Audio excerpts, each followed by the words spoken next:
नमस्कार, न्यूज 18 मध्य प्रदेश छत्तीसगढ़ देख रहे हैं आप। मैं हूं आशीष त्रिपाठी आपके साथ। और क्या ये मुद्दा अब कांग्रेस पर भारी पड़ने वाला है? सवाल बार बार यही उठ रहा है, क्योंकि रायपुर में राधिका खेड़ा से कथित दुर्व्यवहार पर सियासी पारा चढ़ गया है। कांग्रेस के पूर्व महामंत्री अरुण सिसोदिया ने एक पत्र लिखा। मल्लिकार्जुन खड़गे, राहुल गांधी, दीपक बैज को लेकर यह पत्र लिखा गया था और सुशील आनंद शुक्ला को पार्टी से बर्खास्त किए जाने तक की मांग पत्र में की गई है। सुशील आनंद का कृत्य पार्टी को नुकसान पहुंचाने वाला है। राधिका खेड़ा मामले की जांच के लिए समिति का गठन हो, ये दरअसल एक पत्र के माध्यम से कांग्रेस पार्टी के पूर्व महामंत्री अरुण सिसोदिया ने एक पत्र लिखा है। मल्लिकार्जुन खड़गे, राहुल गांधी, दीपक बैज को लिखे गए इस पत्र के माध्यम से सुशील आनंद शुक्ला को पार्टी से बर्खास्त किए जाने की भी मांग इसमें की गई है। और सुशील आनंद शुक्ला का कृत्य पार्टी को नुकसान पहुंचाने वाला है, ऐसा कहना है कांग्रेस पार्टी के पूर्व महामंत्री अरुण सिसोदिया का। और इस पूरे मामले में राधिका खेड़ा के द्वारा जो आरोप लगाए गए हैं, इसकी जांच समिति का गठन करवाकर होनी चाहिए, कहना है पार्टी के पूर्व महामंत्री अरुण सिसोदिया का। तो सियासत लगातार गरमाई हुई है कांग्रेस पार्टी के अंदर। कांग्रेस पार्टी ही के प्रवक्ता और एक अन्य नेता के बीच विवाद की बात सामने आई है, जिसमें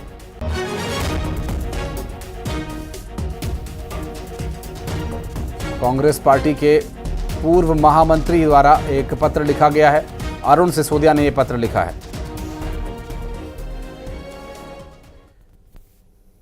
छत्तीसगढ़ में कांग्रेस नेता सुशील आनंद शुक्ला से विवाद के बाद कांग्रेस प्रवक्ता राधिका खेड़ा ने एक और पोस्ट किया। उन्होंने पोस्ट कर भूपेश बघेल और प्रियंका गांधी वाड्रा पर तंज कसा है। सोशल मीडिया प्लेटफॉर्म एक्स पर उन्होंने लिखा कि दुशील को लेकर कका का मोह एक लड़की की इज्जत से बढ़कर है, लेकिन लड़की हूं, लड़ रही हूं।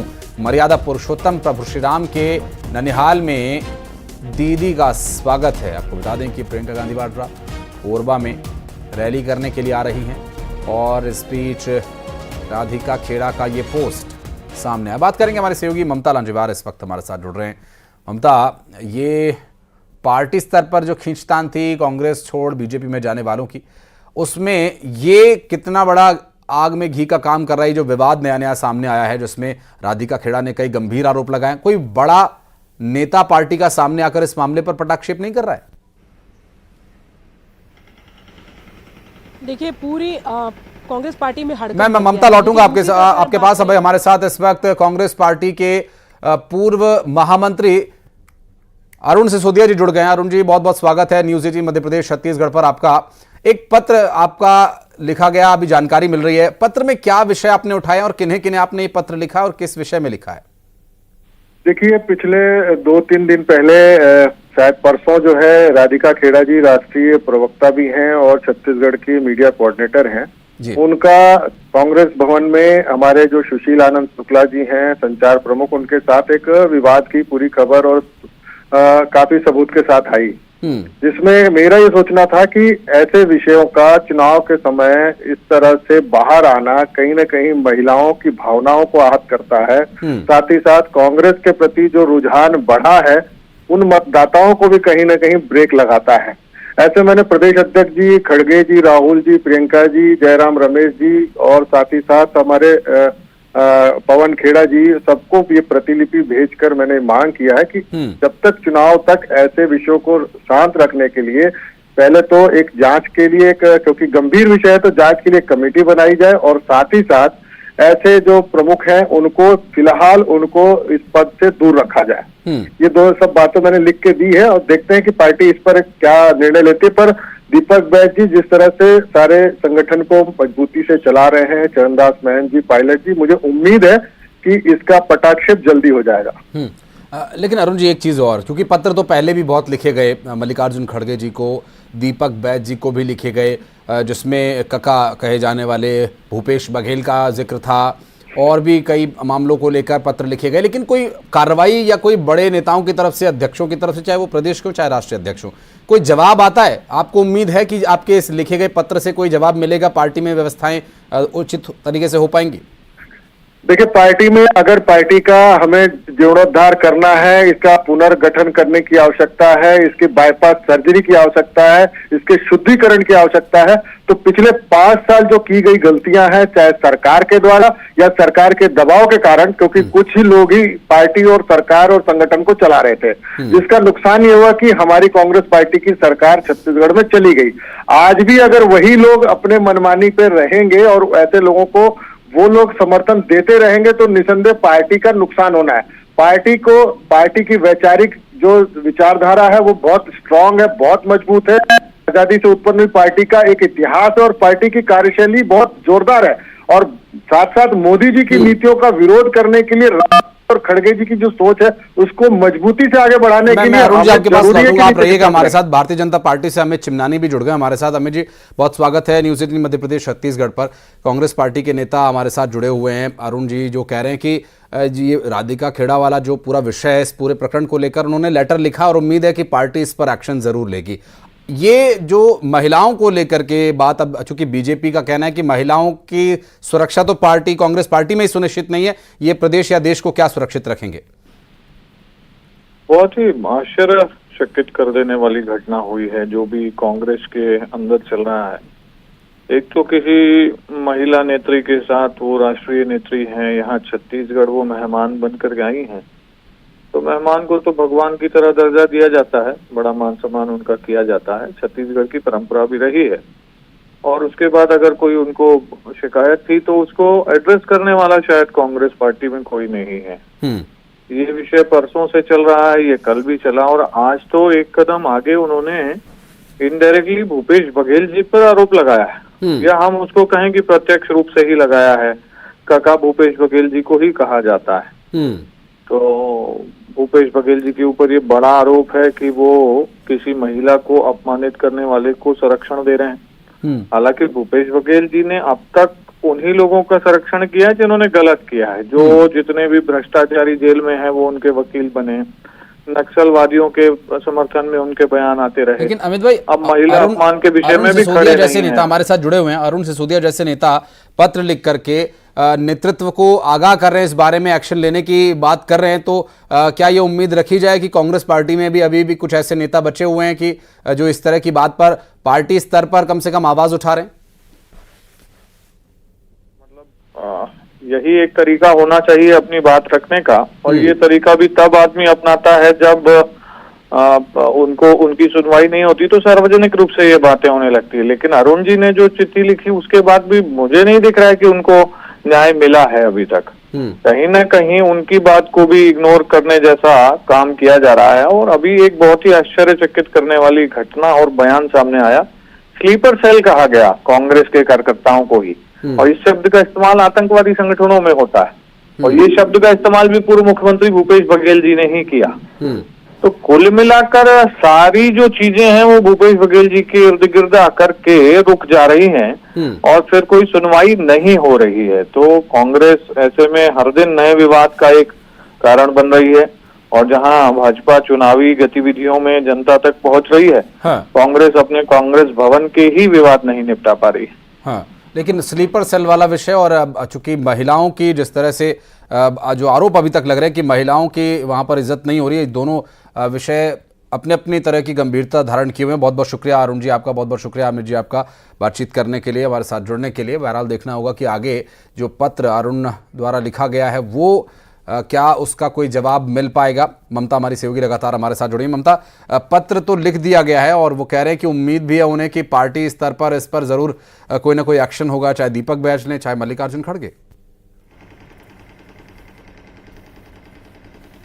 देखिए, अरुण सिसोदिया ने पहले भी चिट्ठी लिखी थी। दूसरी तरफ अगर हम बात करें कि अरुण सिसोदिया की चिट्ठी को कांग्रेस पार्टी कितनी सीरियसली लेती है, ये देखने वाली बात होगी, क्योंकि अगर हम बात करें तो दूसरी तरफ अगर बात करें तो कल ये कहा जा रहा था कि राधिका खेरा और कांग्रेस पार्टी के बीच में सब कुछ ठीक है। पवन खेरा जब आए हुए थे उन्होंने कहा कि बातचीत करी जाएगी, हमारे घर का मामला है, हम निपटा लेंगे। और शाम तक इस तरह की बातें भी आई कि पैचअप करवा लिया गया है, दोनों ही लोगों को बात करवा दिया गया है। राधिका खेरा और सुशील आनंद शुक्ला जो है उनकी बात करवा दी गई है। एक कांग्रेस पार्टी के जो बड़े लीडर हैं उन्होंने ही ये बात कही।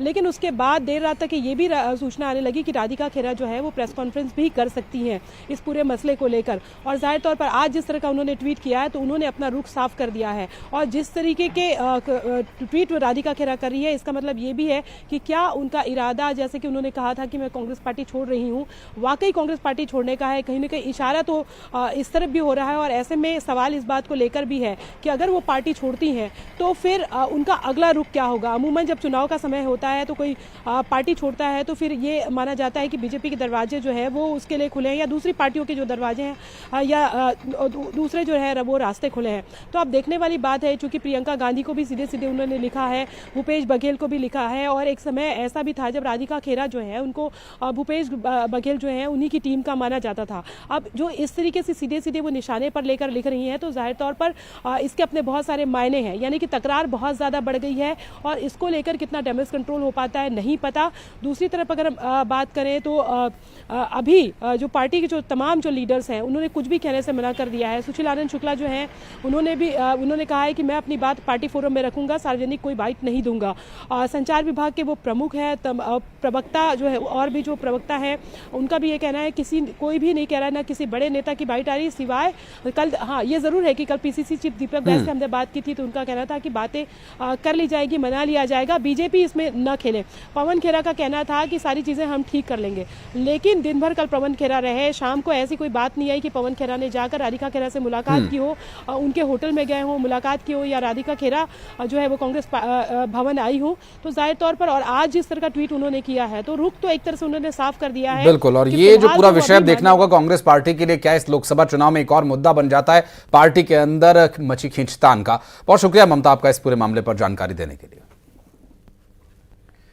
और चलिए बढ़ते हैं आगे, आपको बता दें कि छत्तीसगढ़ में बीजेपी ने एक और पोस्टर जारी किया है और पोस्टर में जांजगीर चांपा से कांग्रेस पार्टी के लोकसभा चुनाव के प्रत्याशी शिव डहरिया पर निशाना साधा है। पोस्टर में लिखा, रूप बदल लोगे, जगह बदल लोगे, लेकिन परिणाम नहीं बदलेगा। पोस्टर में आगे लिखा है, हारने की नई जगह खोज लेता है टोटी चोर।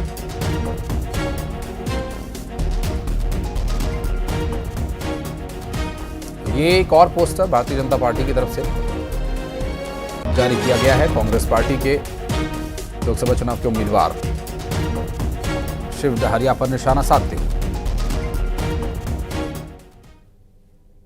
और महासमुंद से बड़ी खबर आपको बता दें, पति ने पत्नी की डंडे से पीट पीट कर हत्या कर दी और पत्नी की चरित्र पर शक था। आरोपी पति ताराचंद चौहान को गिरफ्तार किया गया है। और आपको बता दें कि डंडे से पीट पीट कर पत्नी की हत्या करने वाला आरोपी पुलिस की गिरफ्त में है। दरअसल पत्नी के चरित्र पर शक करने वाला आरोपी ताराचंद, जिसे पुलिस ने गिरफ्तार कर लिया है, डंडे से पीट पीट कर हत्या किए जाने का इस पर आरोप है।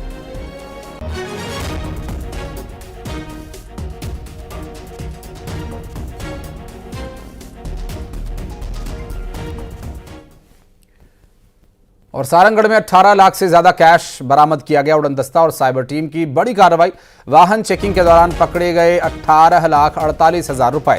सरायपाली से सारंगढ़ रोड के बीच गाड़ी से कैश बरामद हुआ। ड्राइवर के पास कोई दस्तावेज नहीं थे। पुलिस ने इनकम टैक्स विभाग को इसकी सूचना दी है। आप लेके आ रहे हो, आपको कैसे? मेरे को पता नहीं।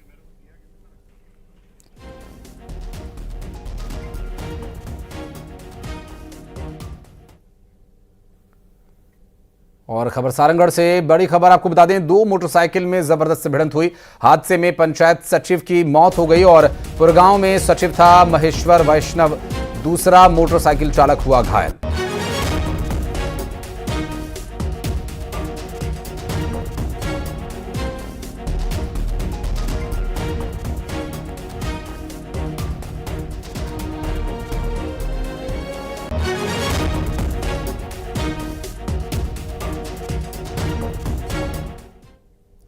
और अंबिकापुर से एक बड़ी खबर, चेन स्नैचिंग के 2 फरार आरोपियों को गिरफ्तार कर लिया गया है। दरअसल सीसीटीवी की मदद से पुलिस ने इन्हें गिरफ्तार किया। जशपुर जिले के दीवानपुर से दोनों ही को पकड़ लिया गया है। सोने की चेन को ये गलाकर सिक्के में बदल लिया करते थे और आरोपियों के पास से सोना, बाइक और एक कार भी जब्त की गई है।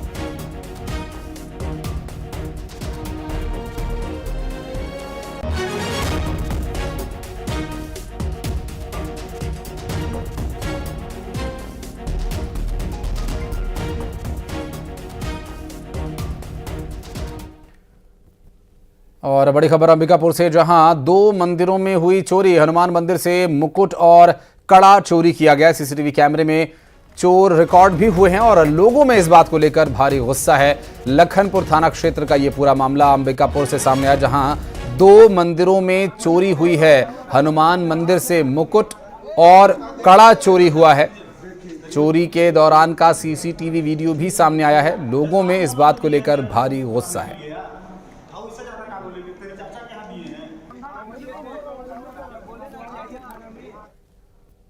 और बलरामपुर में जुआरियों पर शिकंजा कसा गया, जहां 14 अंतर्राज्यीय जुआरी गिरफ्तार किए गए हैं। 71,500 रुपए कैश इनसे बरामद हुआ है। 14 मोबाइल फोन्स, 3 बाइक जब्त की गई हैं। आपको बता दें, झापर जंगल में पुलिस ने छापा मारकर छत्तीसगढ़, मध्य प्रदेश और उत्तर प्रदेश की सीमा पर एक्शन लिया और जुआरियों को गिरफ्तार किया है।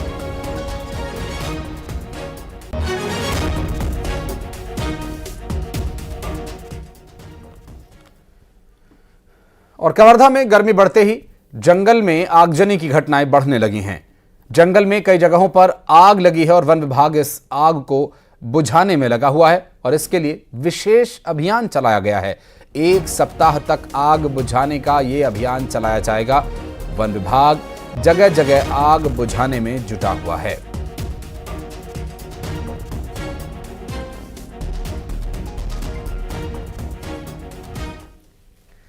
और गरियाबंद से एक बड़ी खबर, जहां भालू के आतंक से लोग डर के साए में जीने को मजबूर हैं। भालू घात लगाकर ग्रामीणों पर हमला कर रहा है। दरअसल तेंदुपत्ता तोड़ने के लिए गए ग्रामीण पर भालू ने हमला कर दिया और भालू के हमले से 2 युवक इसमें गंभीर रूप से घायल हो गए। जिला अस्पताल में दोनों का इलाज जारी है। आपको बता दें कि वन विभाग ने अलर्ट जारी किया है इसके लिए और ये हाई अलर्ट दरअसल भालू को लेकर जारी किया गया है।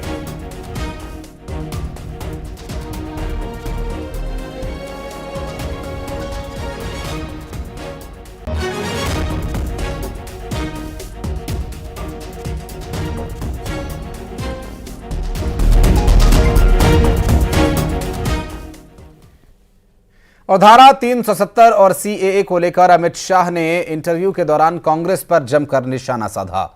उन्होंने कहा कि अल्पसंख्यकों के वोट के लिए कांग्रेस वाले टोटका अपना रहे हैं, इसलिए कह रहे हैं कि कांग्रेस की सरकार आई तो हम धारा 370 दोबारा लागू करेंगे और सीएए खत्म करेंगे। न उनको सत्ता में आना है, न 370 को।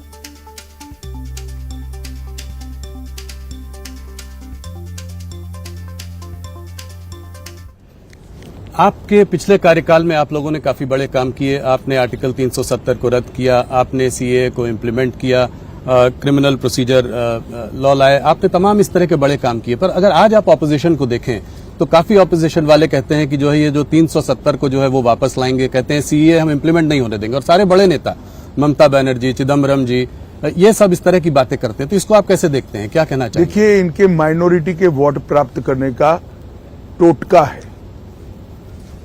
उनको न सत्ता में आना है, न 370 को वापिस आना है, न उनको सत्ता में आना है, न सीएए रद्द होना है। उनको भी मालूम है, मगर वो माइनॉरिटी अपीसमेंट कर माइनॉरिटी के वोट अंकित करना चाहते हैं। एकमात्र कारण से झूठ फैला रहे हैं।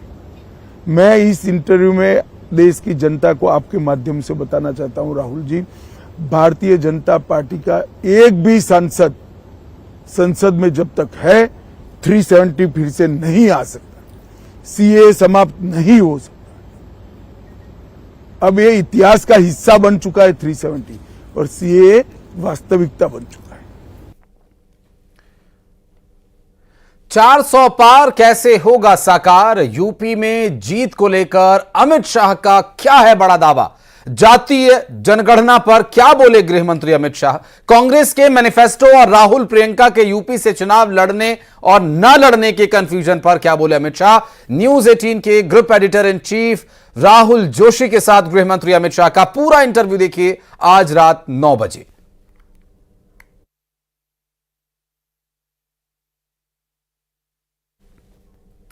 और एक छोटा सा ब्रेक यहां पर ले रहे, खबरों का सिलसिला आगे भी जारी है।